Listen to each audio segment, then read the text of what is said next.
L'image est devenue courante sur une île où l'école est en crise permanente. Des blocages d'écoles qui sont aussi la conséquence d'une méconnaissance des différents leviers sur lesquels les parents d'élèves peuvent agir pour faire aboutir leurs revendications. Bloquer les écoles est aussi une façon de procéder. Ça peut parfois être le seul moyen pour faire avancer les choses, mais bien souvent, il y a quand même bien d'autres moyens en amont de ça pour faire avancer la cause de l'éducation des enfants mahorais. Très souvent, les parents se trouvent devant le fait accompli de l'administration et que ça va dans le sens négatif en fait, mais pas dans le sens positif de leur rôle de parents dans l'éducation. Ces 4 journées de formation organisées sur l'île par l'Union départementale de la Confédération syndicale des familles sont là pour aider les représentants des parents d'élèves à être plus à l'aise dans les instances où ils ont leur mot à dire. Quand on est parent, il faut savoir qu'on agit à plusieurs endroits. On agit dans les conseils de classe, on agit dans les conseils d'école, dans les conseils d'administration.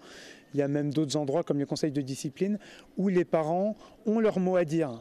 Et parfois, ils ignorent comment le faire ou ils l'ignorent tout simplement.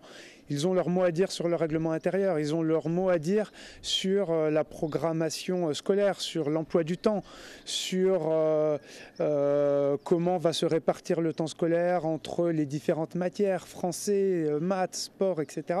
À quoi, par exemple, nos enfants n'ont que 3 heures de cours.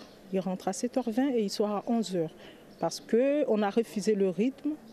Et actuellement, on essaye depuis l'année dernière de dialoguer avec l'inspecteur, avec les écoles, mais on n'arrive pas à changer. Donc, à partir de là, on aimerait aller plus loin. Donc, on est obligé d'adhérer dans cette association pour peut-être aller vers le ministériel pour que ça puisse enfin débloquer. Au vu des retards accumulés par le système scolaire à Mayotte, l'adhésion et la formation de délégués de parents d'élèves est devenue une priorité. Aujourd'hui, l'UDCSF Mayotte ne compte que 200 familles adhérentes sur toute l'île.